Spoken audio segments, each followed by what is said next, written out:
हकीम असगर अली की होलनाक सरगुज़श्त, कदम कदम पर तजस्सुस और गोनागो वाक़यात, एक ऐसे शख्स की कहानी जिसे बेपनाह पुरइस्रार कुव्वते हासिल थी, एक तहलका खेज कहानी, पुरइस्रार अलूम का माहिर, एक ऐसी कहानी जो आपके रोंगटे खड़े कर देगी। सुनो, मैं तुम्हें अपने राज में शरीक कर रहा हूँ, लेकिन एक बात कान खोल कर सुन लेना। ये राज मेरा है और इसे बाहर नहीं निकलना चाहिए, और मेरा विश्वास, मुझे यकीन है कि तुम कायम रखोगी, क्योंकि तुम मेरी पत्नी हो। भरद्वाज ने कहा और कर्णावती मुस्कुराने लगी। अवश्य महाराज, परंतु एक बात बताएं मुझे, क्या आपका कोई राज आपका अपना है? कर्णावती ने सवाल किया। मतलब ये कि अगर कोई बात आपसे ताल्लुक रखती है तो क्या आप ऐसा सोच भी सकते हैं, ऐसा तसव्वुर भी कर सकते हैं कि मैं उसे कहीं जुबान से बाहर निकाल दूंगी? नहीं कर्णावती, ऐसी बात नहीं। मैं जानता हूं कि तुम एक वफादार पत्नी हो, परंतु जब विश्वासघात होता है तो बाद औकात अपने आप पर एतमाद नहीं रहता।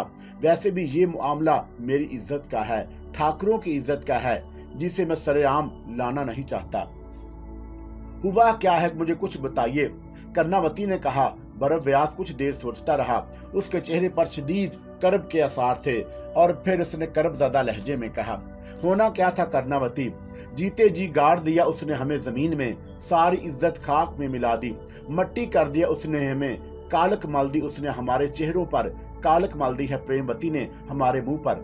हाय राम, मैं पूछती हूँ, आखिर आप पूरी बात बताते क्यों नहीं? कर्णावती भरद्वाज के उस अंदाजे का काफी खौफजदा हो गई थी। भरद्वाज काफी देर तक खामोशी से खिला में देखता रहा और फिर उसने कहा, प्रेम नाटक रचाया था उसने, प्रेम नाटक, उस कलंकनी ने, और प्रेम भी किससे? एक अछूत से, चंद्रभान नामी एक अछूत से। कर्णावती उन अछूतों में से एक है जिन्हें हम कुत्तों से ज्यादा अहमियत नहीं देते और जिन्हें हमारी डेवड़ी में दहलीज पार करने की भी इजाजत नहीं। कर्णावती का चेहरा हैरत की तस्वीर बन गया। उसने आहिस्ता से कहा, फिर क्या हुआ? होना क्या था कर्णावती? मुझे पता चल गया। मुझे ये भी पता चल गया कि उसने उस अछूत के साथ मंदिर में फेरे कर लिया है। भरद्वाज ने कर्बज़दा लहजे में कहा, हाय राम, ये क्या कह रहे हैं आप? कर्णावती हैरत से बोली, सच कह रहा हूँ, बिल्कुल सच, इस बात में कोई शुबा नहीं है, ना ही कोई सुनी सुनाई बात है। तमाम बातों की तस्दीक मैं पहले कर चुका हूँ। उसने फेरे भी कर लिए उस अछूत के साथ। कर्णावती अभी तक हैरत के समुंदर में गोता जन थी।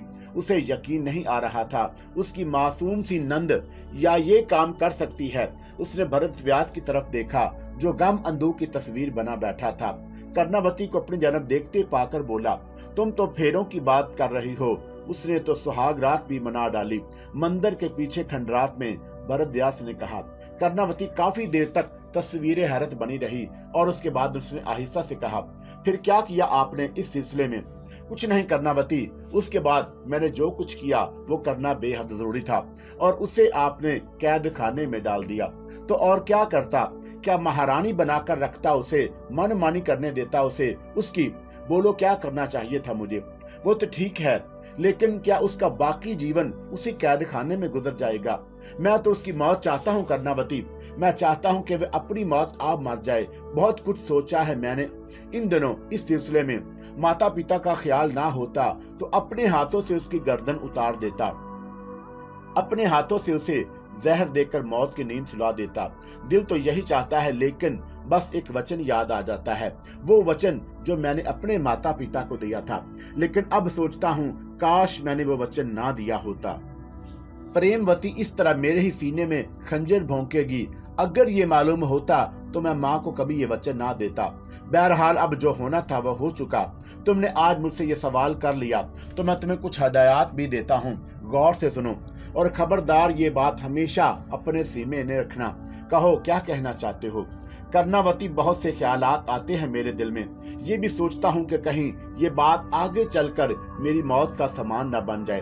भगवान न करे। क्या सोच है तुम्हारे मन में, मुझे बताओ।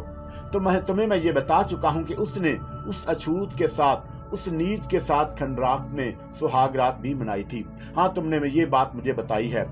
मैं सोचता हूँ कि कर्णावती कहीं उसके कुछ और नताइज ना निकल आए, कहीं वो हमारे लिए शमशान ना तैयार कर दे, कहीं वो हमें हमेशा के लिए मौत के घाट ना उतार दे। कर्णावती शोहर की बात समझ गई थी। उसके चेहरे पर भी खौफ के आसार नजर आ रहे थे और फिर उसने कहा, हाँ, सोचा तो जा सकता है, ये बात भी सोची जा सकती है। तो मैं इस सिलसिले में मालूमात करनी है, इससे कर्णावती उससे मालूमात करनी है, अपने तजर्बे को सामने रखना है। अगर ऐसा ना हुआ कि कर्णावती, तो फिर मैं मजबूर हूँ, मैं अपनी माँ के दिए हुए वचन को भूल जाऊंगा। और भरतदयास के चेहरे पर काफी सख्ती उभर आई। उसको दोनों मुठ्ठियां गैज़ो गजब से भिंची हुई थी। कर्णावती ने कहा, नहीं नहीं, आप इस अंदाज में ना सोचें, हर बात का कोई ना कोई हल जरूर निकल आता है। भगवान करे ऐसी वैसी कोई बात ना हुई हो, भगवान आपकी इज्जत कायम रखे। कर्णावती बोली, अब इज्जत क्या कायम रहेगी कर्णावती? दुनिया अगर कुछ ना कहे तो अपने दिल में तो है, अपना दिल तो बहुत कुछ कहता है। कैसी इज्जत, कैसी परंपरा। अब तो हम उन अछूतों से भी गए गुजरे हैं जिन्हें ठाकरों की दहलीज फलांगने की इजाजत नहीं है। भरतदयास बेचारगी से बोला, अच्छा, मगर ये बताइए, उस अछूत को आपने कोई सजा दी? कर्णावती ने पूछा और भरतदयास उसे देखने लगा, देखता रहा और फिर आहिस्ता से बोला, हाँ, मैंने उसे सजा दे दी है। जीता गाड़ देते उस पापी को उसने जो जुर्रायत कैसे की?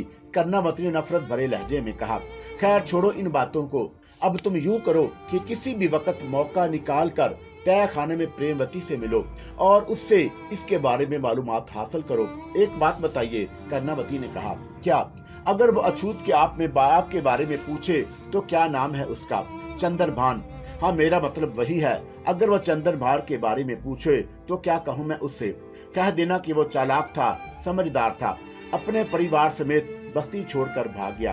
क्या उसने ऐसा ही किया है? कर्णावती, जो बात मैंने तुमसे कह दी, बस उस पर भरोसा करो। जो कुछ मैं कह रहा हूँ बस वही करो। हाँ, इसके अलावा और कुछ नहीं बताओगी तुम इसे?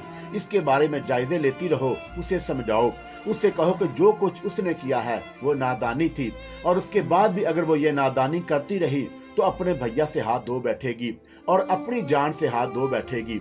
बच्ची है, अभी धोखे में आ गई, लेकिन हमें उसके साथ बहुत ज्यादा सख्ती नहीं करनी चाहिए। औलाद की तरह पाला है मैंने उसे, मैं खुद भी उस पर पड़ने वाली ये विपदा बर्दाश्त नहीं कर सकती। हमें उसने औलाद बनकर ना दिखाया कर्णावती। बताओ, हमारे प्रेम में कौन सा खोट था? किसी दिन मैंने उसे अपने से अलग समझा, वो तो मेरे दिल में उतरी हुई मासूम सूरत थी, पर उसने अपने भाई के साथ क्या किया? क्या एक लम्हे भी उसके दिल में यह ख्याल ना जागा कि उसकी इस हरकत से उसके भाई का क्या हाल होगा? उसका भाई किसी को मुंह दिखाने के काबिल नहीं रह जाएगा। कैसी बहन है वो जिसे भाई की इज्जत का ख्याल ना आया? आप हौसला रखें, अब जो कुछ होना था वो तो हो ही चुका। अपने आप को संभाले रखें, इतना ज्यादा दिल पर ना लगाएं। आपने अच्छा किया, उस अछूत को सजा दे दी, बस उसके बाद अब आप अपने दिल से सारे दुख धो दें। मैं भी कोशिश करूंगी कि प्रेमवती को राह रास्त पर ला सकूं। कर्णावती ने अपने पति को तसल्ली देते हुए कहा और भरतदयास खामोश हो गया। कर्णावती उसका खौफ अच्छी तरह समझती थी, नादानी में कहीं प्रेमवती किसी मुसीबत का शिकार ना हो जाए। इस तरह कर्णावती उसकी जिंदगी के लिए कुछ भी नहीं कर सकती थी।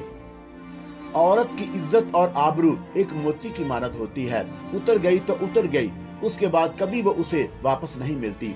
बहरतौर पति की इजाजत मिल चुकी थी, चुनाचा वो तय खाने में प्रेमवती से मिली। प्रेमवती एक गोशे में खामोश बैठी हुई खला में घूर रही थी। कर्णावती उसके पास पहुंची और उसने प्रेमवती के सर पर हाथ फेरते हुए कहा, प्रेमा, कैसी है तू? प्रेमवती ने निगाहें उठाकर भाभी को देखा, देखती रही और फिर एक ठंडी सांस उसके होंठों से खारिज हो गई। वो कुछ बोली नहीं थी। उसके चेहरे के नकूश पथराए हुए थे और आंखें सपाट थी। यूं लगता था जैसे वो कुछ ना समझ पा रही हो, कुछ ना कह पा रही हो। कर्णावती का दिल उसे देखकर दुखने लगा। उसने आहिस्ता से कहा, तूने जो कुछ किया प्रेमवती, इसके बारे में क्या सोचा? क्या सोचा नहीं था तूने? तुझे ये बात मालूम नहीं कि ये अछूत क्या चीज होते हैं? कुछ भी नहीं मालूम तुझे। तूने अपनी जान नछावर करने वाले भैया के मुंह पर कालक लगा दी। कुछ भी ना सोचा तूने उनके बारे में। प्रेमवती ने अब भी कोई जवाब नहीं दिया। बहरतौर कर्णावती उससे इस देर तक बातें करती रही, लेकिन प्रेमवती एक लफ्ज भी नहीं बोली। उसके चेहरे पर जिंदगी के आसार ही नहीं मिलते थे। बस वो हिल रही थी, चल रही थी, सांस ले रही थी, काफी कमजोर नजर आ रही थी वो। कर्णावती उसके लिए दिल में दुख लिए बाहर आ गई। बाहर आकर उसने भरद्वाज जी से मुलाकात की और कहने लगी, कोई ऐसे वैसे आसार नहीं हैं, आप बिल्कुल फिक्र ना करें, लेकिन ये बताइए उसे कब तक तय खाने में रखेंगे? मुझे बताओ, मैं उसका क्या करूं? भरद्वाज जी ने पूछा। मतलब ये कि आप उसकी खता माफ कर दें, जो होना था वो हो चुका। आपने जो कुछ उस शख्स के साथ किया जिसने हमारी प्रेमवती को बहकाया था, अच्छा किया, लेकिन हम प्रेमवती को कब तक सजा देंगे? सुनो, एक बात मैं तुम्हें बताई देता हूँ कर्णावती, मैं उसकी शक्ल नहीं देखना चाहता, किसी भी कीमत पर उसे नहीं देखना चाहता। अगर तुम जिंदा रखने की ख्वाहिशमंद हो तो तुम उसे हवेली से हटाकर रखो, किसी दूसरी जगह रखो। वो जब भी मेरे सामने आएगी मुझे सब कुछ याद आ जाएगा, और अगर मुझे सब कुछ याद आ गया तो मैं नहीं जानता मैं क्या कर बैठूंगा। मुझे उससे नफरत है, शदीद नफरत। कर्णावती भरद्वाज का चेहरा देखती रही। शोहर के बारे में अच्छी तरह जानती थी कि वो क्या चीज है। चुनाचा उसने एक फैसला किया और कहने लगी, अगर आप इजाजत दें तो मैं हवेली के पिछले हिस्से में जो जगह है उसे वहां मुंतकिल कर दूं। वो वहां रहेगी और हम उसकी देखभाल करेंगे। तुम्हारा जो दिल चाहे करो, बस एक बात का ख्याल रखना, उसे किसी भी कीमत पर मेरे सामने नहीं आना चाहिए। और कर्णावती ने गर्दन हिला दी और फिर उसने भरद्वाज की इजाजत से प्रेमवती को हवेली के एक दूर दराज हिस्से में, जो आम इमारत से काफी फासले पर बना हुआ था, मुंतकिल कर दिया और वहां उसे तमाम जरूरियात जिंदगी फराहम कर दी गई। कशना को इसकी खिदमत पर मामूर कर दिया गया और खुद कर्णावती भी उसकी देखभाल करती थी। हवेली का ये अकबी हिस्सा बाहर की दुनिया से बिल्कुल महफूज था और बाहर की दुनिया का कोई भी इंसान इस तरफ नहीं जा सकता था। भरद्वाज का भी इधर जाने का कोई सवाल नहीं पैदा होता था। चुनाचा इस तरह प्रेमवती वहां मुकीम हो गई और खामोशी से जिंदगी गुजारने लगी। कशना अब भी उसके साथ हुई थी, लेकिन प्रेमवती ने बोलना ही छोड़ दिया। वो पत्थरा गई थी। न जाने उसके दिल में क्या क्या ख्यालात थे, न जाने वो क्या सोचती थी। उसे अब किसी भी शय से कोई दिलचस्पी नहीं रही। कशना उसकी खिदमत गुजारी करती थी और बड़ी मोहब्बत से करती, लेकिन अपनी सहेली में जिंदगी ना पाकर कशना भी मायूस हो गई। उसने क्या क्या जतन ना किए कि प्रेमवती उससे अपने दिल की बातें करे। कई बार उसने चंद्रभान का नाम भी लिया था। प्रेमवती के सामने प्रेमवती की आंखें उस नाम पर जिंदगी से मामूर हो जाती थी, लेकिन उसके होंठ अब भी खामोश थे। बोलना उसने छोड़ दिया था। उसकी कुव्वते गोयाई सल्ब हो गई थी, या फिर उसके ज़हन के किसी गोशे में ये बात मौजूद थी कि अब चंद्रभान इस दुनिया में नहीं है। काफी दिन इसी तरह गुजर गए। भरद्वाज को अब माजी के वाकयात याद भी नहीं रहे थे।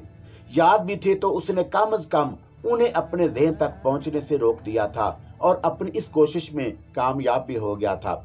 रावण या कोई दूसरा आदमी भला ये मजाल कहाँ रखता था कि इस सिलसिले को दोबारा याद करता। जो ये बात कहीं बाहर जाती, तमाम ही लोगों ने उसका ख्याल रखा था। लेकिन एक दिन भरद्वाज ने ख्वाब देखा, एक भयानक सपना, और उस सपने को देखकर उसका दिल खौफ से लर्ज उठा। उसने देखा कि देवासिरी मंदिर के अकबी हिस्से में फैले हुए खंडरात में दिवाली हो रही है। चारों तरफ दिए जल रहे हैं और दियों की उस रोशनी में चंद्रभान प्रेमवती का हाथ पकड़े हुए घूमता फिर रहा है। वो बहुत खुश है और प्रेमवती भी खुश नजर आ रही थी। फिर उसकी निगाहें भरद्वाज की तरफ उठी और उसके चेहरे पर गुस्से के आसार नजर आने लगे। उसने सर्द लहजे में कहा, भरद्वाज, क्या तू समझता है कि मैं तुझे भूल गया? क्या तू समझता है कि मैं तुझे छोड़ दूंगा? अगर तेरा ये ख्याल है कि मैं भूल गया हूं तो ये तेरी भूल है।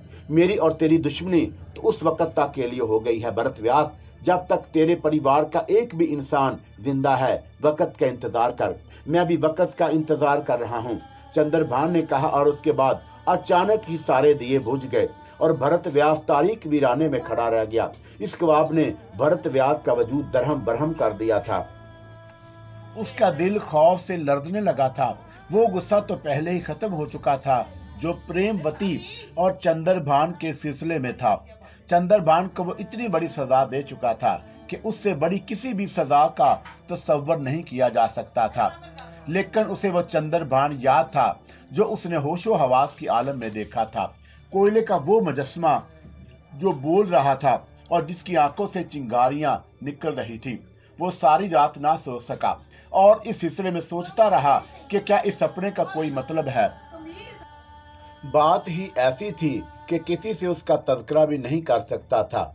लेकिन दिन को इत्तेफाक से रावण नजर आ गया और उसने रावण को अपने पास तलब किया। रावण दस्ते बदस्ता उसके पास पहुंच गया था। रावण, कुछ काम करने हैं तुम्हें। जी महाराज, हुक्म दीजिए। इससे पहले कुछ सवालात भी करने हैं तुमसे। जी महाराज। इस वाक़े को काफी दिन हो गए हैं। रावण, अछूतों की बस्ती के बारे में कोई खबर मिली है तुम्हें? जी महाराज, कोई खास बात नहीं है वहाँ। मैंने खास तौर से अछूतों की बस्ती में मालूमात हासिल की थी। वहाँ यही पता चलता है कि अचानक ही सूरज भान अपने खानदान को लेकर कहीं गायब हो गया है। उसके गायब होने की वजह उन लोगों की समझ में भी नहीं आई। तरह तरह की बातें करते रहे हैं वो इसके बारे में, और उसके बाद खामोश हो गए हैं। किसी को ये शुबा नहीं है कि सूरज भान के साथ ऐसा कोई वाकया पेश आया हो। अच्छा ये बताओ, वो लोग जो उस दिन, मेरा मतलब है उस रात खंडरात में मौजूद थे और हमारे साथ थे, कोई खास बात तो नहीं बताते? नहीं महाराज, किसी भी जुबान पर दोबारा वो वाकया कभी नहीं आया। वो सब आपके वफादार हैं महाराज, और ना ही उनकी मजाल है कि वो अपनी जुबान पर किसी का जिक्र भी ला सके। रावण, एक काम करना है तुम्हें। जी महाराज। देवासरी मंदिर वीरान पड़ा है ना? हाँ महाराज, पुजारी जी की मौत के बाद वहां कोई नहीं जाता, और खंडरात वो भी वैसे ही हैं। मैं उन खंडरात को आबाद करना चाहता हूँ रावण। जी महाराज। हाँ, ये काम आला पैमाने पर शुरू कर दो। देवासरी का मंदिर भी गिरा दो और उसकी जगह एक नया मंदिर बनाओ जो जदीद मंदिरों में से एक हो। वो खंडरात जो इस तरह बिखरे हुए हैं और जिन पर अभी तक हमने तवज्जो नहीं दी, वहाँ कोई ऐसी जगह बनवा दो कि हर वक्त वहाँ रौनक रहे और लोग आते जाते रहें। समझे? मैं खंडरात की इस जमीन को आबाद करना चाहता हूँ। खंडर की एक एक ईंट उठा दो। और सुनो, ये काम तुम्हें जिस अंदाज में करना है तुम खुद बेहतर तौर पर जानते हो। दौलत की परवाह ना करो, जो कुछ भी खर्च हो जाए खर्च कर डालो और उस जगह को आबाद कर दो। ठीक है महाराज, आप जो हुक्म दे रहे हैं बिल्कुल उसी तरह होगा। तुमने ये नहीं पूछा कि ये ख्याल मेरे दिल में कैसे आया। मेरी ये हिम्मत हो सकती है महाराज कि मैं आपसे ये सवाल कर सकूं। रावण ने कहा, देखो रावण, इस सिलसिले में मशवरे करने के लिए मेरे पास बहुत से लोग मौजूद हैं, लेकिन चूंकि तुम इस मामले में मेरे राजदार हो, इसलिए तुम्हें बता रहा हूँ। तुम्हारा क्या ख्याल है? जो वाकया उस रात पेश आया था, क्या तुमने उसे जहन से निकाल दिया? नहीं महाराज, मैं तो रातों को उठ उठ कर बैठ जाता हूँ। बाद औकात सोते में चीखने लगता हूँ। मेरी घरवाली पूछती है कि आखिर मुझे क्या हुआ, तो मैं कह देता हूँ कि इसे बस एक ऐसी ही कोई खराबी हो गई है मेरे दिमाग में, जो रात को मुझे उल्टे सीधे सपने दिखाया करती है। बहरहाल हमें ये बात नजरअंदाज नहीं करनी चाहिए। जो कुछ हुआ है हमारी नजरों के सामने हुआ। अछूत पापी वैसे ही गंदे होते हैं। उनकी गंदी आत्मा कहीं हमें नुकसान पहुंचाने की कोशिश ना करे। भरतद्यास ने महसूस किया था कि रावण का बदन कांप कर रह गया। बहरतौर रावण ने कहा, महाराज मैं समझ रहा हूँ आपकी बात। आप चाहते हैं कि खंडरात में आबादी हो जाए और किसी गंदी आत्मा के रहने का अमकान ना रहे। बिल्कुल यही चाहता हूँ मैं। देवासिरी के मंदिर को भी नए सिरे से बनवाना चाहता हूँ मैं, और कुछ ऐसी कार्रवाई करो रावण कि सब कुछ बदल जाए। और जब हम उसे देखें, मेरे मतलब जब हम उस जगह को देखें, तो वो रात हमें कभी याद ना आए।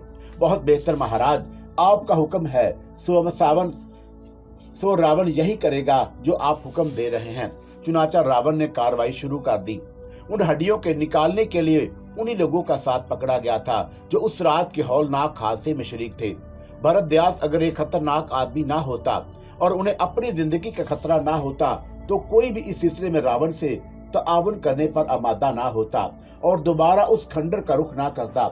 लेकिन वो जली हुई राख, जली हुई हड्डियां वहां से साफ करना जरूरी थी, ताकि उसके बाद राज मजदूर वहां जा सके और खंडरात पर इमारत तामीर करने का काम कर सके। चुनाचा इस सिलसिले में तमाम ही लोगों ने काम किया और पहले वहां की सफाई कर दी गई।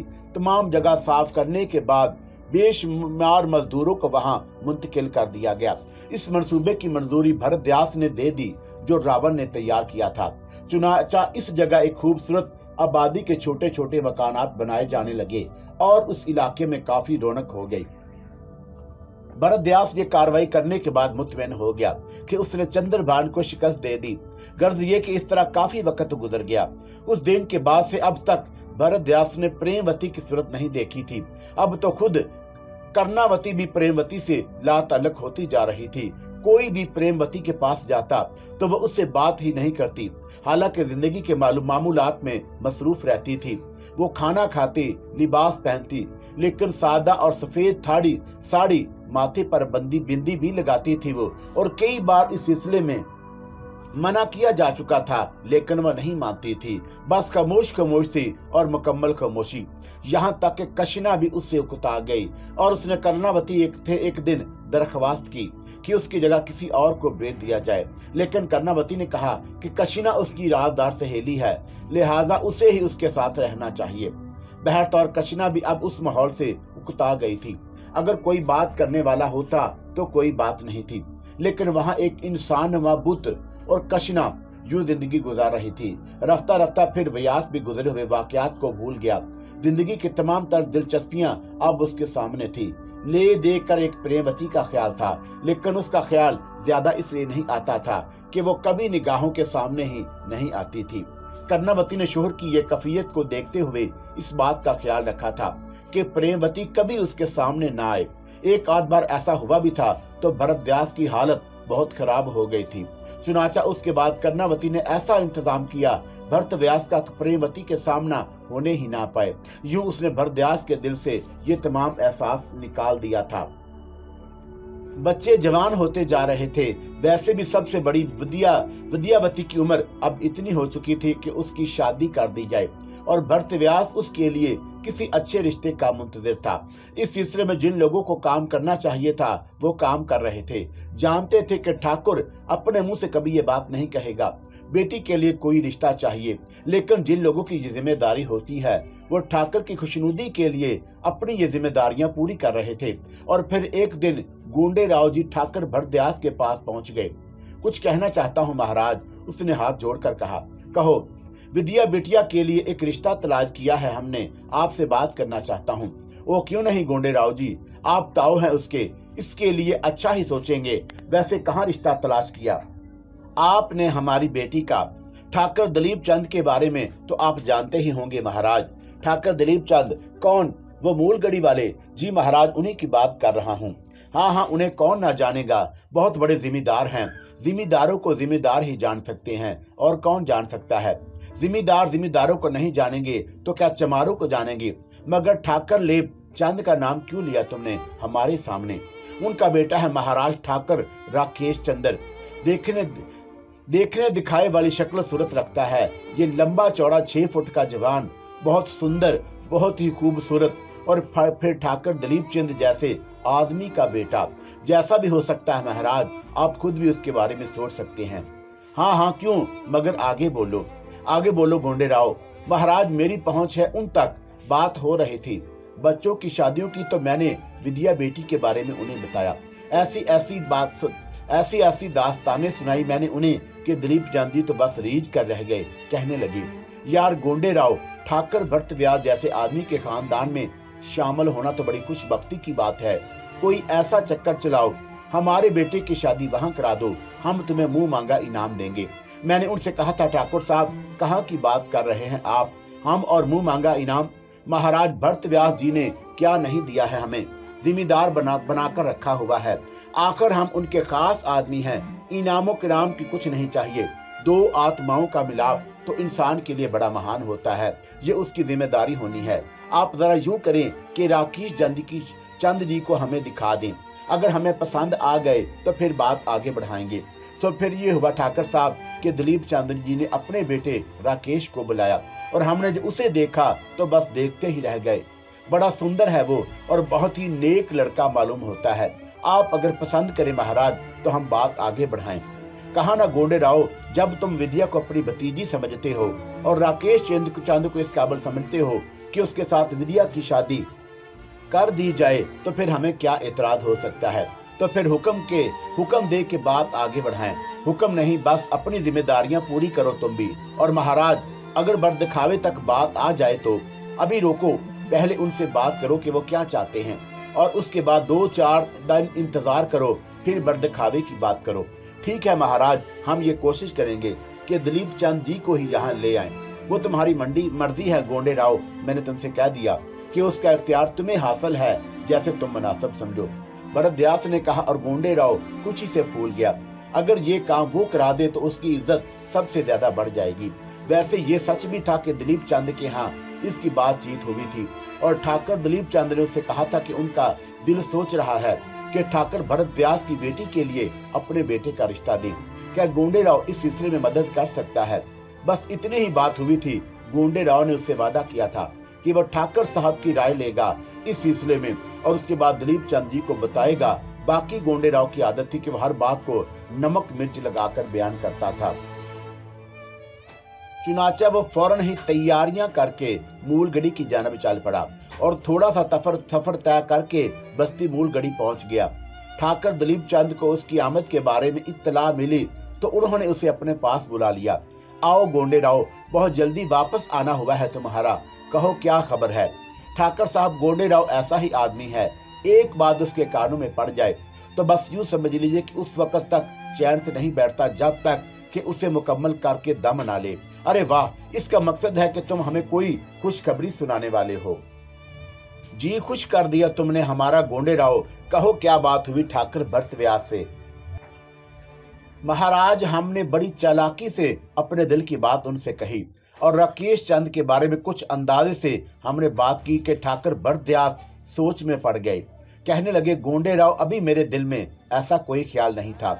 विद्या की अभी उम्र ही क्या है, लेकिन बहरहाल तुमने उसके ताव हो। अगर तुम समझते हो कि राकेश इतना ही अच्छा है जितना तुम बयान कर रहे हो तो फिर तुम्हारा जो दिल चाहे करो। मैंने कहा कि मैं दिलीप जी से जाकर बात करूंगा और उसके बाद दिलीप जी से आपकी मुलाकात भी कराऊंगा। हम तैयार हैं। दरअसल ठाकर भरतव्यास जिन खूबियों के मालिक हम भी उसके बारे में जानते हैं। हमारी दिल्ली ख्वाहिश है कि उनके घर हमारे बेटे की शादी हो। महाराज, दुआएं दीजिए गोंडे राव को कि उसने इस अंदाज में बात की कि ठाकर साहब तैयार हो गए, वरना ठाकर साहब के दिल में तो अभी इसका ख्याल ही नहीं था। ना जाने इस सिलसिले में कितने लोग उनसे बात कर चुके हैं। तो फिर क्या इरादा है तुम्हारा? इरादा तो महाराज का होगा, जो महाराज पसंद करेंगे वही होगा।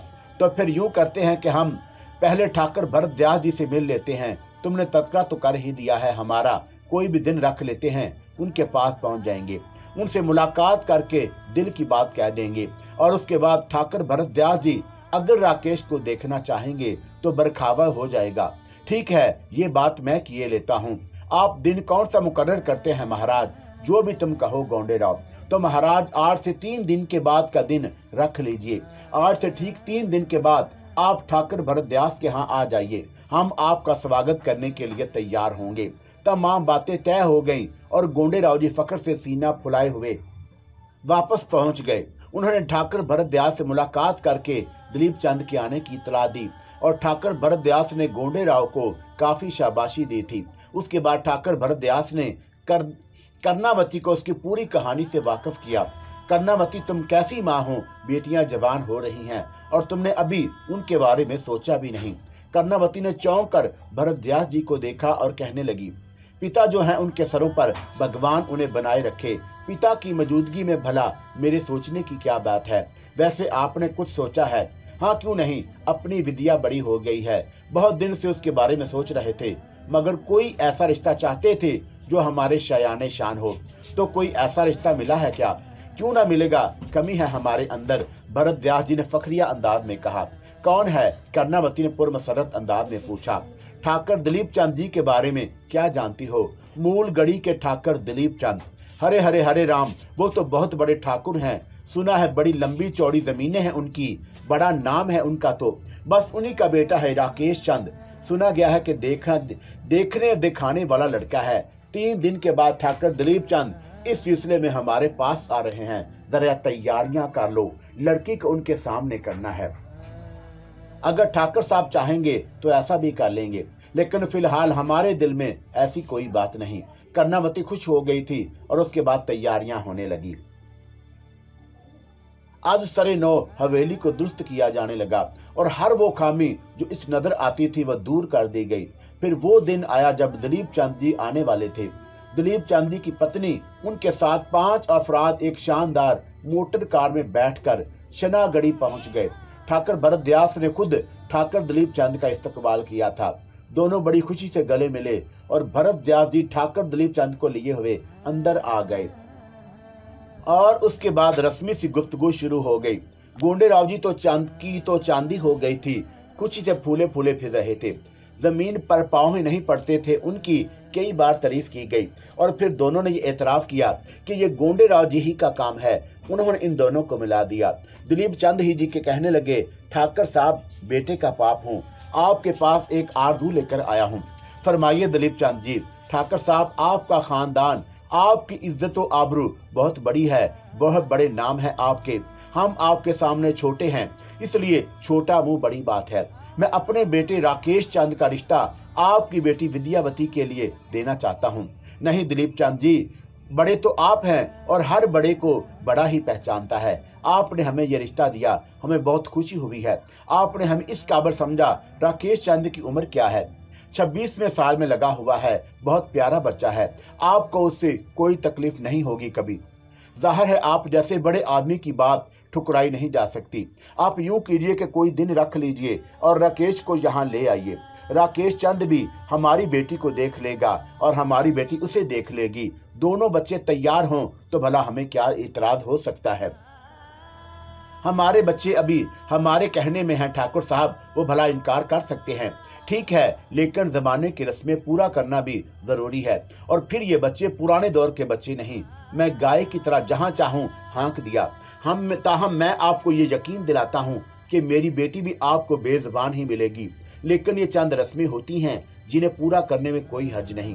भैया जी, अगर आप बुरा ना माने तो विद्या बेटी को हमें दिखा दें। हमारी बेटी है जो एक झलक देख लें। कोई हर्ज नहीं, कर्णावती विद्या को बुला लो, भरतव्यास जी ने कहा और कर्णावती ने अपनी मुलाजमा को हदायत कर दी। चुनाचा मुलाजमा अंदर चली गई। विद्यावती को पहले ही तैयार कर लिया गया था। चंद ही लम्हात के बाद वो आ गई और सब ने उसका स्वागत किया। दिलीप चंद और उनकी पत्नी तो विद्या को देखकर ही उस पर आशिक हो गए थे। वैसे भी विद्या बहुत खूबसूरत थी। चुनाचा उन दोनों ने उसे दिल से पसंद कर लिया। उसके बाद उनकी खातिर मदारत हुई और दिलीप चंद जी ने 2 हफ्ते के बाद एक दिन मुकर्रर कर लिया जब वो अपने बेटे राकेश को चंद को लेकर बरखावे के लिए यहाँ आने वाले थे। ये नशस्त काफी तवील रही। भरतव्यास जी ने अपने शायाने शान मेहमानों का इस्तकबाल किया था और बिल आकर वो दिन आ गया जब राकेश चंद को बरखावे के लिए आना था। विद्या को भी तैयार कर लिया गया। राकेश चंद आया और भरतव्यास जी उसे देखकर खुशी से झूम उठे। शानो शौकत वाला लंबा ऊंचा नौजवान था। बाकी और जो कुछ भी था उसके बारे में पूछने की जरूरत यूं नहीं थी कि दिलीप चंद खुद इतने बड़े आदमी थे कि उनके बच्चे पुश्त दर पुश्त ऐशो इशरत की जिंदगी बसर कर सकते थे। राकेश चंद को पसंद कर लिया गया। सब ही ने उसे पसंद किया। फिर विद्या को उसके सामने लाया गया और वह विद्या शर्माई ले जाई सी वहां पहुंच गई। राकेश चंद ने उसे देखा और देखता ही रह गया। विद्या से कुछ बातें भी की उसने, जिनका उसने अटकते हुए जवाब दिया। खुद विद्या ने राकेश चंद को देख लिया था और उसकी आंखों में कंदीलें रोशन हो गईं। बुजुर्ग तजर्बेकार थे। दोनों ही के चेहरे से उन्होंने अंदाजा लगा लिया था कि दोनों एक दूसरे को पसंद करते हैं। विद्या चली गई और भरतव्यास जी ने दिलीप चंद से कह दिया कि ठीक है दिलीप चंद जी, हमने तुम्हारे बेटे को देख लिया और अब हम ये कहने में हक बजानब हैं कि ये तुम्हारा ही नहीं हमारा भी बेटा है। हमें इस रिश्ते पर कोई एतराज नहीं। दिलीप चंद जी नहाल हो गए थे। उन्हें समधी का मुंह मीठा किया। समदन एक दूसरे का मुंह मीठा करने लगी और फिर दिलीप चंद जी बोले, तो भरतव्यास जी, इस सिलसिले में क्या इरादा है? कब तक ये शादी करेंगे आप? ये आप पर मुनहसर है दिलीप चंद जी। हमें अब जब हुक्म देंगे हम तैयारियां करके बेटी आपके हवाले कर देंगे। हमें कोई एतराज नहीं। तो फिर क्यों ना पिंडित को बुलवा लिया जाए, मुहूर्त निकलवा लेते हैं। मैं भी दरअसल यही चाहता हूँ कि जल्दी से अपनी बहू अपने घर ले आऊं और फिर उस चांदनी को अब तो मैं अपने घर ही देखने का ख्वाहिशमंद हूँ। जब आपका दिल चाहे हमारे घर की चांदनी अपने घर ले जाइए। दिलीप चंद जी, हमें कोई एतराज नहीं। गर्द के अब सारी कार्रवाइयां कायदे कानून के मुताबिक होने लगी। भरतव्यास के दिल में वाकई अब प्रेमवती के लिए कोई जगह नहीं थी। चुनाचा प्रेमवती को उन खुशियों में शरीक नहीं किया गया था। बाकी पूरी हवेली रोशनियों में डूब गई। फिर बारात आई। राकेश चंद दूल्हा बनकर पहुंचा और विद्यावती को पालकी में बिठाकर ले गया। दो बड़े आदमी एक दूसरे के मध्य मुकाबल आए थे। दौलत के जिस कदर मुजाहरे होते कम था। अछूतों की बन आई थी। इतना कुछ मिल गया था उन्हें कि उनके दिल दर्द दूर हो गए थे। इस दौरान कई बार भरत दयास जी को चंद्रभान और सूरजभान का ख्याल आया था, लेकिन यह ख्याल दिल में नफरतों के अलावा और कोई तासर पैदा नहीं कर सका। हाँ, जिस वक्त बेटी रुखसत हुई तो फिर भरत व्यास को ना जाने क्यों चंद्रभान याद आया। उसकी धमकियां याद आईं और वह दिल ही दिल में लर्ज कर रह गई। बात ऐसी थी कि किसी से कह भी नहीं सकते थे। चुनाचा अपने ही दिल में बात रख कर रह गए। उधर विद्यावती अरमानों में भरी अपने ससुराल पहुंच गई, जहां रस्मों रिवाज का दौरा शुरू हो गया और विद्यावती को ये दुनिया बहुत हसीन लगने लगी। राकेश को एक प्यार देखा था, लेकिन अब उसकी जिंदगी का साथी था। विद्यावती के दिल में जो जवार भाटे उठ रहे थे, यहाँ तक कि उसे उजला अरूसी में पहुंचा दिया गया। और रात के उस समय जब चारों तरफ खामोशी छा गई, उसे दरवाजे पर राकेश के चंद कदमों की आहट मिली। राकेश चंद अंदर आ गया था। उसने दरवाजा बंद किया। विद्यावती सेज पर बैठी उसका इंतजार कर रही थी। राकेश चंद आगे बढ़कर उसके करीब पहुंचा और विद्यावती के चेहरे की जानब हाथ बढ़ाए। उसने उसका लंबा घूंघट उलट दिया और दफतर ही उसकी हलक से एक दहशत भरी चीख निकल गई। उसे विद्यावती का चेहरा कोयले के मुजस्मे की शक्ल में नजर आया था, जिसकी सुर्ख आंखों से शुआएं निकल रही थी। राकेश चंद के चेहरे पर दहशत के आसार फैल गए और वह घबरा कर कई कदम पीछे हट गया। विद्यावती मुतहैराना अंदाज में पति का चेहरा देखने लगी थी, जो पसीने से तर हो गया था। लेकिन राकेश चंद को यह सूरत सिर्फ एक लम्हे के लिए नजर आई। दोबारा उसने विद्यावती को देखा तो उसका चेहरा वही था जो उसने पहली बार देखा था। वो जोर जोर से आंखें भींच रहा था और खोल रहा था। विद्यावती ने तमाम शर्मो हया बलाए ताक रखकर उससे पूछा, क्या बात है, क्या हो गया है आपको? विद्या पता नहीं मुझको क्या हो गया है, पता नहीं मुझे क्या हो गया। क्या बात है? विद्या ने तशवीश भरे लहजे में पूछा। अभी जब मैंने तुम्हारा चेहरा देखा तो मुझे एक अजीब सी शक्ल नजर आई, बहुत ही अजीब विद्या। मुझे यूं लगा जैसे कोयले का एक मुजस्मा हो, स्याह रंग का, और उसकी आंखें अंगारों की तरह दहक रही हों। ये सब क्या था, क्यों था? मुझे अपनी आंखों पर पूरा भरोसा है। ऐसा क्यों हुआ विद्या? और अब कैसा लग रहा है आपको मेरा चेहरा? अब ठीक है, सब कुछ ठीक है। माफी चाहता हूँ विद्या, माफी चाहता हूँ। इससे पहले कभी ऐसा नहीं हुआ, ना जाने क्यों। राकेश अपने आप को संभालने की कोशिश करने लगा। उसने गुस्लखाने की जानब रुख किया था ताकि चेहरे पर पानी के छींटे मारे। जो चेहरा उसे नजर आया था उसने वाकई उसके जिस्म को थर्रा कर रख दिया था। गुस्लखाने में दाखिल हुआ और रोशनी जलाकर अपने चेहरे पर पानी के छींटे मारने लगा। लेकिन जब उसने सामने आईने में देखा तो एक बार फिर उसकी हलक से दहशत भरी चीख निकल गई। आईने में उसका चेहरा कोयले की तरह स्याह था और आंखें अंगारों की तरह रोशन थी। वो बुरी तरह पिछली दीवार से जा टिका और एक बार फिर उसकी चीख सुनकर विद्यावती गुस्लखाने की जानब दौड़ी। अजीब किस्सा था कि राकेश का पूरा बदन थर थर कांप रहा था। विद्यावती ने उसका हाथ पकड़ा और उसको गुस्लखाने से बाहर निकाल लिया। वो मुतहैयाना निगाहों से राकेश को देख रही थी और राकेश का सांस धूकनी की तरह चल रहा था। विद्या मेरा चेहरा देखो, क्या हुआ है आपके चेहरे को? विद्या ने पूछा। बिल्कुल काला, दहकती हुई आंखें, सुर्ख अंगारों की मानत। नहीं तो ऐसी तो कोई बात नहीं है, आपका चेहरा बिल्कुल ठीक है। विद्या, ये सब क्या है? भगवान के लिए मुझे बताओ, ये सब क्या हो गया है? क्या हो गया है मुझे? क्या मेरा दिमाग खराब हो गया है? पागल हो रहा हूं मैं आपके लिए पानी लाऊं? नहीं विद्या, बैठो, भगवान जाने ये सब कुछ क्या है। विद्या, ये सब कुछ क्या है? भगवान ही जाने। कोई डर तो नहीं बैठ गया आपके दिल में? विद्या ने पूछा। नहीं विद्या, मैंने तुमसे कहा ना कि अब जब मैंने आईने में अपनी शक्ल देखी तो मुझे अपनी सूरत वैसी ही नजर आई जैसे मैंने तुम्हारी सूरत देखी थी, बिल्कुल एक जैसी। काला काला रंग, गहरी सुर्ख रंग आंखें, बस मुझे अपना चेहरा ऐसा ही नजर आया। आप मुझे डरा रहे हैं, विद्या सहमे हुए अंदाज में बोली। माफ करना विद्या, क्या सोचती होगी तुम भी कि एक पागल पति मिला है, मगर भगवान की सौगंध इससे पहले कभी ऐसा नहीं हुआ। दूसरी बार यह चेहरा मेरी निगाहों के सामने आया है। दूसरी बार, राकेश चंद ने कहा और गहरी गहरी सांसें लेने लगा। फिर उसने मुस्कुराते हुए कहा, छोड़ो विद्या, छोड़ो, पता नहीं क्या हो गया है, मगर हमें सब कुछ बुलाना होगा। तुम सुनाओ, मेरे साथ शादी करके तुम खुश हो? विद्या बेचारी अपनी तमाम शर्मो हया भूल गई थी। अगर राकेश की यह कैफियत ना होती तो शायद वो उससे बात भी ना कर पाती, मगर पति था वो उसका। और फिर उस दिन से उसके मन में जा बैठा था जब विद्या ने पहली बार उसे बरखावी में देखा था। अब उसकी ये हालत हो गई थी तो विद्या अपनी शर्मो हया कैसे कायम रख सकती थी। लेकिन अब उसे अपने उस अमल पर शर्म आ रही थी जो उसने अभी तक सर अंजाम दिया था। उसने शर्माकर गर्दन झुका ली। राकेश कहने लगा, कमाल है भाई, सुहाग रातों के लिए तो इंसान के दिल में ना जाने क्या क्या ख्यालात होते हैं, और हमारी सुहाग रात का आगाज हुआ तो इस दहशत भरे चेहरे को देखकर। मगर ये हुआ कैसे? विद्या ने पूछा। भगवान जाने, मैं आखिरी बार तुमसे ये बात कह रहा हूँ कि इससे पहले मैंने ना तो कभी वो चेहरा देखा और ना कभी वो मेरे ख्यालों में आया, राकेश ने कहा और विद्या की सूरत देखता रहा। उसकी आंखों में मोहब्बत के आसार नमूदार हो गए थे। विद्या खामोशी से गर्दन झुकाए बैठी हुई थी। राकेश ने आगे बढ़कर उसकी ठोड़ी पर हाथ रखा और मध्यम लहजे में बोला, मेरी इस कमजोरी को माफ कर देना विद्या, माफ कर देना। ना जाने तुमने मेरे बारे में क्या सोचा होगा। उसने विद्या की ठोड़ी ऊपर उठाई, लेकिन दूसरे ही लम्हे उसका हाथ झटके से अलग हो गया। विद्या का चेहरा फिर बिल्कुल वैसा ही नजर आ रहा था। विद्या पागलों की तरह राकेश को देखने लगी, लेकिन राकेश की हालत बिगड़ती जा रही थी।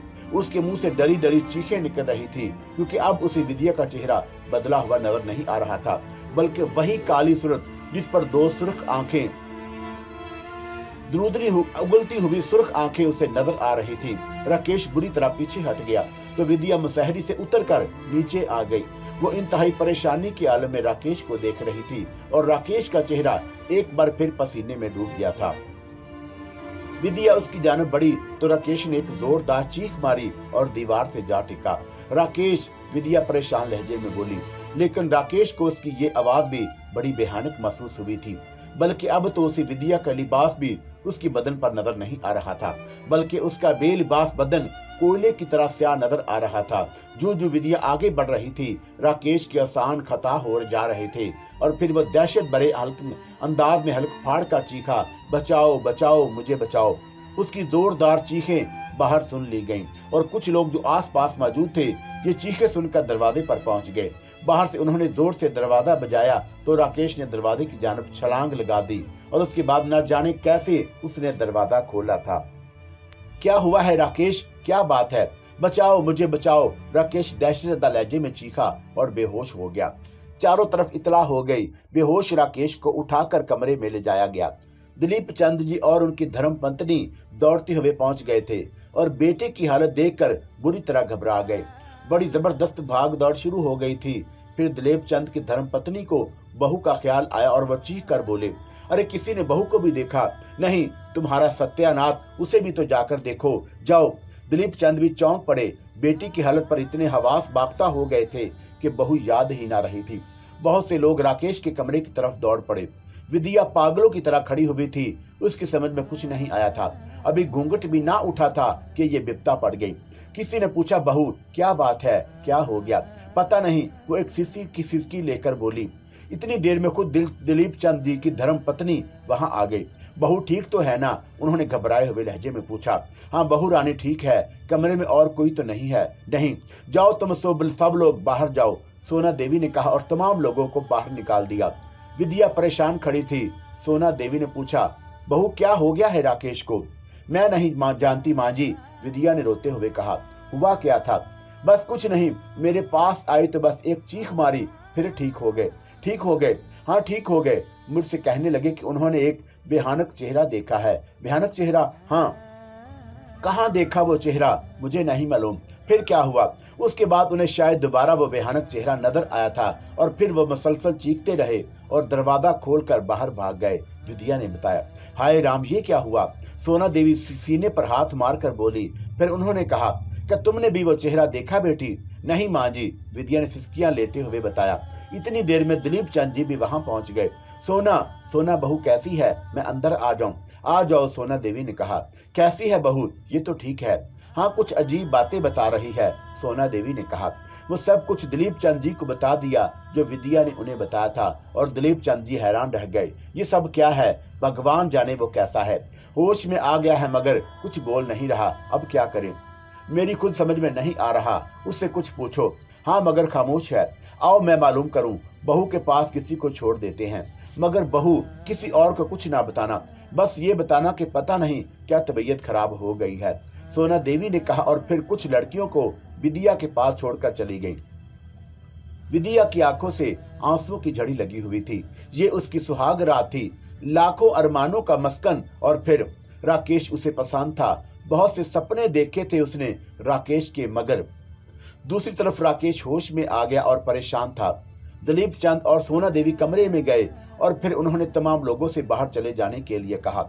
जब सब लोग बाहर निकल गए तो उन्होंने राकेश से कहा, राकेश बेटे, हुआ क्या था? क्या बताऊं पिताजी, अजीब बात हो गई। पिताजी, जब मैंने उसका चेहरा देखा तो एक बहुत ही हैबतनाक चेहरा मुझे नजर आया। कोयले की तरह जला हुआ स्याह चेहरा जिस पर 2 सुर्ख आंखें रोशन थी। मेरे हवास दुरुस्त थे पिताजी, मगर वो चेहरा भगवान की सौगंध, चेहरा बेहद भयानक था, राकेश ने खौफजदा लहजे में बताया। किसका चेहरा देखा तूने? सोना देवी ने कहा। विद्या का माँ। उसका चेहरा ऐसा नजर आया तुझे? हाँ माँ। फिर क्या हुआ राकेश? दिलीप चंद ने पूछा। बाद में पिताजी वो ठीक हो गई। मैंने उसे बताया कि क्या हुआ था। वो खुद हैरान थी बेचारी। फिर उसके बाद जब मैंने दोबारा उसे छूने की कोशिश की तो पिताजी, तो फिर वो वही चेहरा बन गया उसका, और फिर वो ठीक ना हुआ, और वो उठकर मेरी तरफ बढ़ी तो वो कोयले का एक बुत नजर आई मुझे, एक हैबतनाक बुत, और मैं कमरे से निकल भागा। और राकेश सहमे हुए लहजे में बोला, हाय राम, ये सब हो गया है। खामोश रहो, मुझे बात करने दो, दिलीप चंद जी ने पत्नी को डांटते हुए कहा। फिर राकेश से बोले, राकेश, तुमने दारू तो नहीं पी ली थी? बिल्कुल नहीं पिताजी, और कोई नशे की चीज? मेरा बेटा नशा तो नहीं करता, सोना देवी ने बुरा मानते हुए कहा। अरे तो फिर हुआ क्या है? दिलीप चंद जी झुल्लाते हुए लहजे में कहा। और फिर राकेश से बोले, राकेश, एक बात सच बता, क्या बहू तुझे पसंद नहीं है? सच बोल राकेश।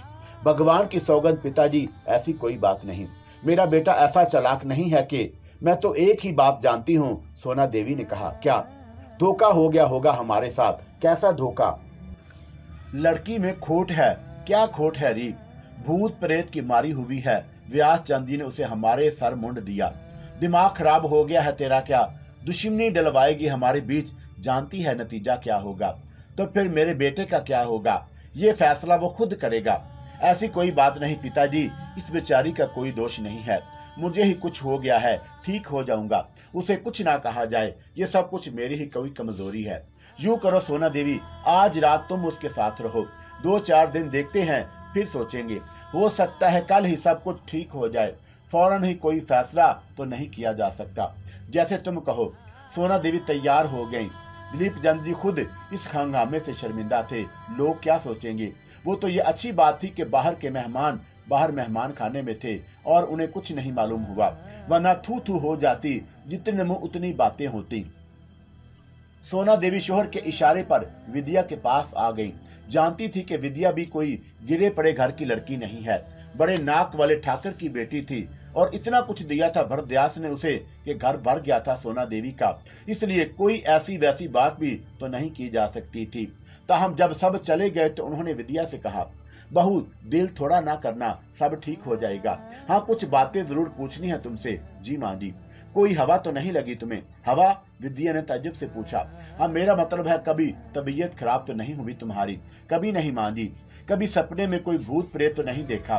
कभी नहीं, बस कहानियां सुनी है उनकी, विद्या ने मासूमियत से जवाब दिया।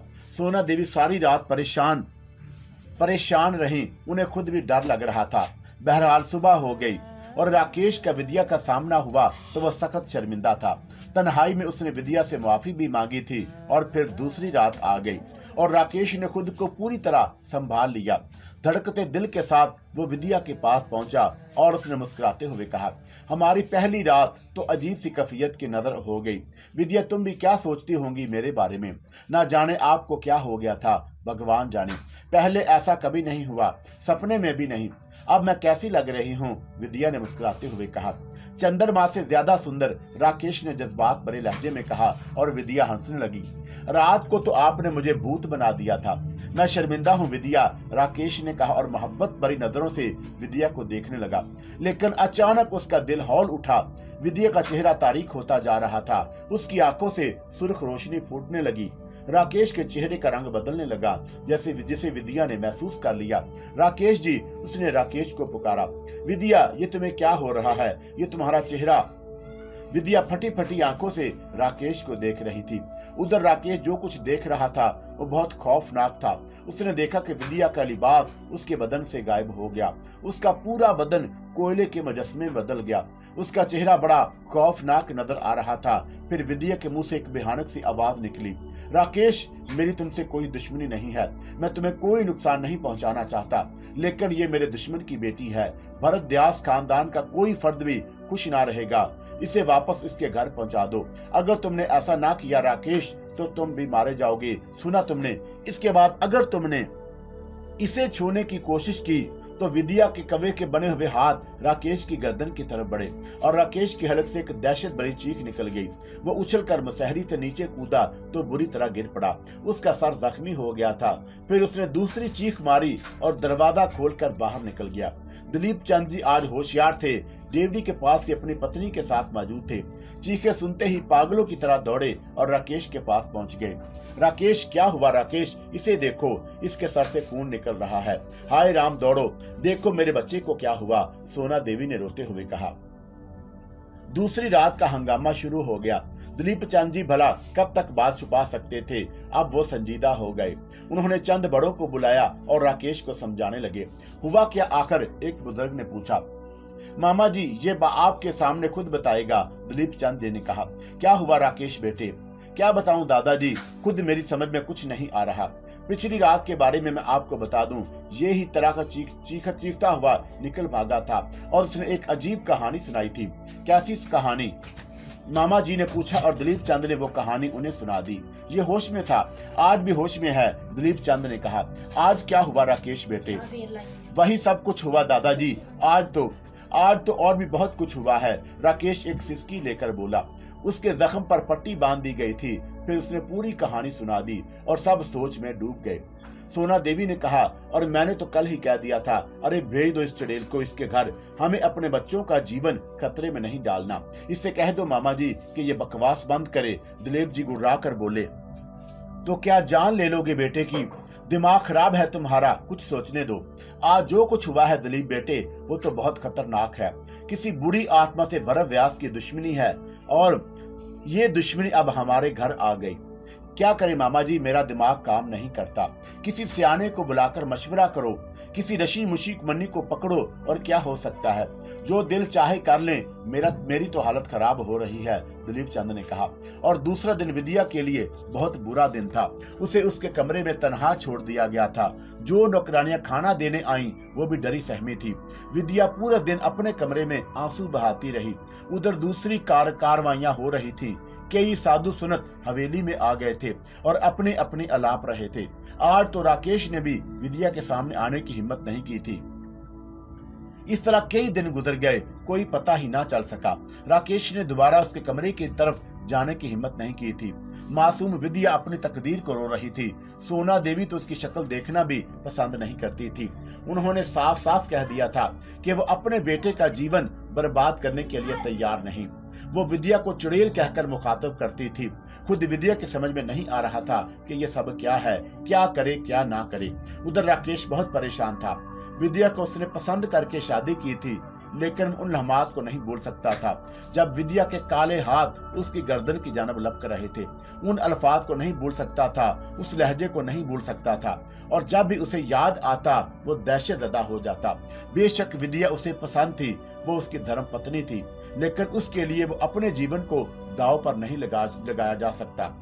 जब बेचारे दलीप चंद जी चारों तरफ से मायूस हो गए और उन्हें इस मसले का कोई हल नजर ना आया, तो उन्होंने फिर अपने सारे बुजुर्गों को इकट्ठा करने की ठानी।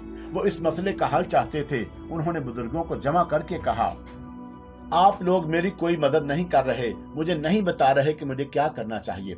साधु सनत तो कुछ बताने से कासर हैं। मैं दलीप चंद, अब तुम ही बताओ हम क्या कर सकते हैं। तो फिर क्या मैं विद्या ठाकुर भरत व्यास के घर पहुंचा दूं?